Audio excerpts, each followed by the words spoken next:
Tatuarse los hace únicos, irrepetibles, originales.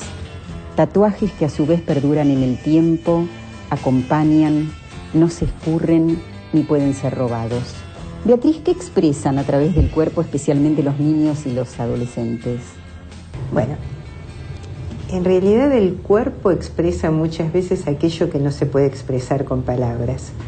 Y muchas veces todo aquello que tiene que ver con el sufrimiento, fundamentalmente con los afectos que no han podido ser elaborados, con todo aquello que se va sintiendo y que no hay manera de decirlo, se dice con el cuerpo. En este momento, además, esto casi es un medio privilegiado de expresión. Es un instrumento el cuerpo. Claro, en ese sentido uno podría decir, bueno, casi cuando no hay posibilidades de un otro tipo de escritura, se escribe con el cuerpo. Uh-huh.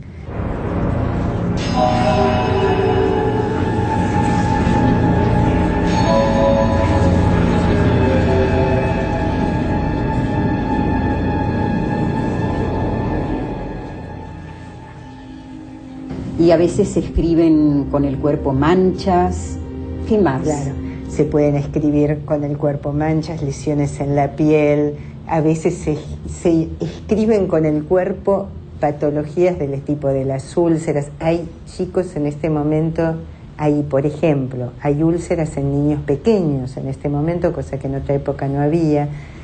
Las dificultades para respirar, todo este tipo de cuestiones son modos en los cuales los niños dicen lo que le pasan cuando no pudieron traducir lo que sentían, cuando nadie pudo ayudarlos a decir de otra manera lo que sentían.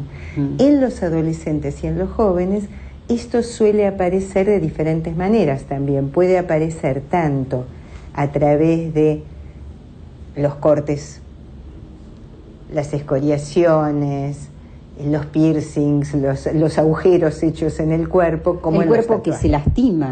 El cuerpo que se lastima. También lo hacen a veces accidentándose.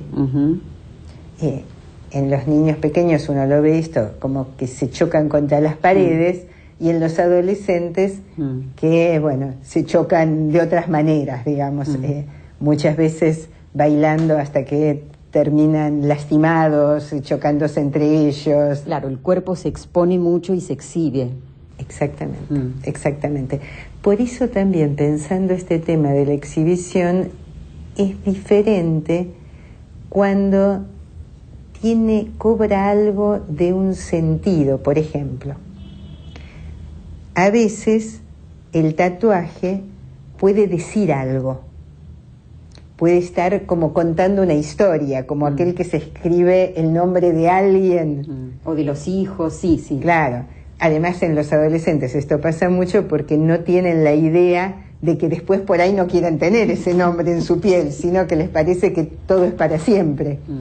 Pero es distinto eso a cuando, por ejemplo, se cortan o se lastiman o se agujerean, casi con una idea de que el sentir dolor los hace sentir, y por otro lado les baja como el nivel de angustia, que esto es llamativo, porque hay chicos que dicen que se tranquilizan cuando llegan a ver que cuando se cortan les sale sangre, por ejemplo. Entonces, son cuestiones bastante diferentes en el sentido de que una cosa es como hacerse un dibujo en la piel, que hay que pensar por qué en la piel, pero de cualquier manera es un dibujo y es algo que está diciendo algo muy claramente, a cuando lo único que se expresa es algo que más bien tiende a calmar la angustia, a bajar el nivel de angustia. Y un dolor a veces se tapa con otro dolor. Exactamente. En lugar del sufrimiento psíquico, en lugar del dolor psíquico, lo que aparece entonces allí es el dolor en el cuerpo, que es más, los chicos lo refieren como si casi no lo sintieran, como si demasiado no lo registraran, en tanto justamente tapa otros dolores.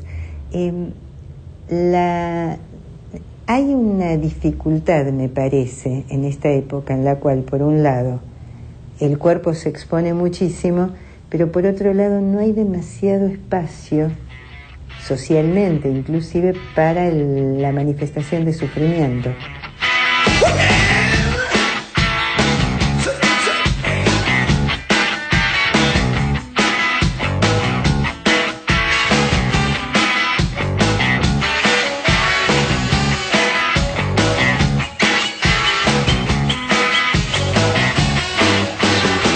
¿Por qué algunos adolescentes necesitan estas marcas que son los tatuajes y otros no?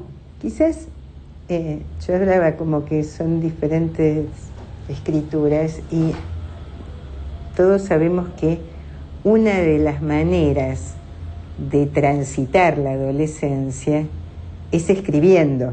Digamos, por ahí es bastante habitual que los adolescentes escriban diarios íntimos, cuentos, poesías, lo que sea, aunque sea para ellos mismos. Uh-huh. Esto sería casi como una manera ideal de poder transitar la adolescencia, es algo que posibilita ese tránsito. Pero a veces esto está vedado, es como si no se pudieran armar relatos, porque la escritura en el cuerpo, digamos, los tatuajes, y mucho más los agujeros o los cortes, sobre todo, no hablan de una historia. Digamos, no es un relato. Por ahí remiten, hay cuestiones de la historia, pero no es un relato sobre esa historia. O es una supersíntesis. Claro, quedó como si fuera una imagen casi pictográfica, digamos, en un idioma muy particular. Ahora, pensando en los padres, ¿tienen que alarmarse frente a un adolescente, a un hijo tatuado? Yo pienso que no. Yo pienso que el tatuaje, y por eso diferenciaba los tipos de tatuaje y además diferenciaba otro tipo de expresiones, porque el tatuaje ha llegado a ser casi una cuestión con valor social, digamos. Entonces, hay chicos que se pueden tatuar como identificados con otros, como un modo de pertenecer a un grupo. Siempre todos hemos hecho algunas cosas para pertenecer a un grupo, y bueno, entonces allí el valor que tienen no es más que aquel que implica que en ese grupo el modo de inscribir ciertas cuestiones y de decirlas es esa, pero no se podría hablar de algo patológico en esos casos.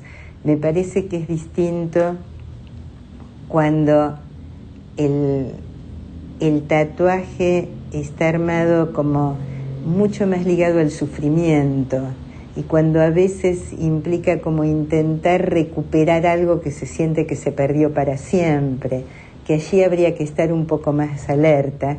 En general son situaciones mucho más individuales y de chicos que tienen eso como única manera de decir. Que no solo en general se hacen tatuajes, sino que además de hacerse tatuajes, sufren sufren el dolor en el cuerpo o hacen diferentes cosas que los llevan a sufrir y a sentir dolor de diferentes maneras. Esto sí es preocupante.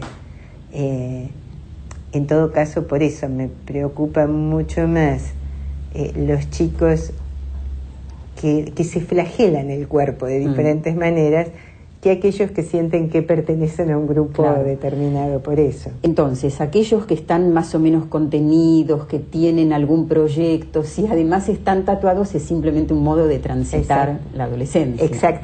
Exactamente, sí. Y además, acabas de decir algo que es la clave. En realidad, el tema con los adolescentes es que tengan proyectos. Digamos, la clave es que hayan podido construir algún proyecto. Si pueden, además,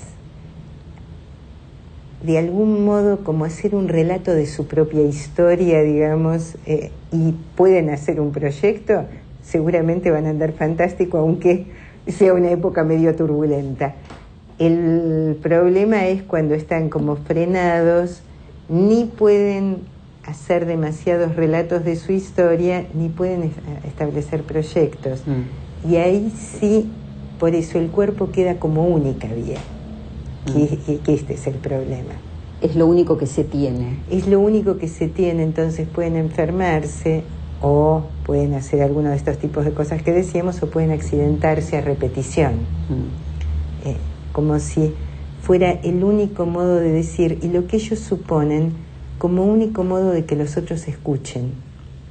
Casi como si se hubiese reemplazado el vínculo con el mundo por un mostrar con el cuerpo. Entonces ya ni tiene lugar el otro como otro sujeto humano, etcétera, ni el vínculo con el otro. Está todo, queda todo como recluido de alguna manera, todo marcado por el cuerpo. Esto sí es preocupante, lo otro no. Bueno, Marcas en el cuerpo de niños y adolescentes, fuiste junto con Elsa Kahansky, compiladora de este libro que ya se publicó también en España, y vamos a comentar los títulos de 2 capítulos: Los cuerpos marcados, transformaciones en la subjetividad adolescente, de una de nuestras invitadas, Sona Sujoy, y La utopía de Calígula, de la necesidad de restituir la esperanza, que tiene que ver un poco con esto último que decías, tener proyectos, tener esperanza. Tu primer capítulo, Somatizaciones en los niños, que es a lo que de alguna manera te referiste. Gracias, Beatriz. Bueno, gracias a ustedes por invitarme. Es cada día